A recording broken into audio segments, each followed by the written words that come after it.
اعتکاف کرنے والا سب گناہوں کو چھوڑتا ہے اور اس کے لیے تمام نیکیاں جاری کر دی جاتی ہیں۔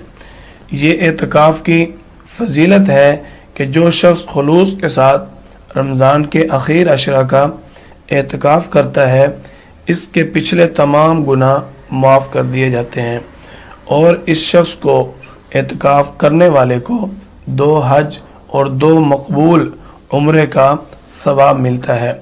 جو سنت اعتکاف ہے اس کا وقت ہے 20 رمضان مبارک کو مغرب سے پہلے یعنی سورج غروب ہونے سے پہلے مسجد کے اندر آ کر بیٹھ جانا۔ اب اس بندے کا مسنون اعتکاف شروع ہو چکا۔ اب یہ جب تک شوال کا چاند نظر نہیں آتا اس وقت تک اس شخص کا مسجد میں رہنا واجب ہے، فرض ہے۔ اگر یہ شخص اس دوران مسجد سے چلا جائے گا تو اس کا اعتکاف جاتا رہے گا۔ اگر کوئی عذر ہوگا تو اس کے لیے علیحدہ اس کی صورتحال فقہاء کرام نے ذکر کی ہے۔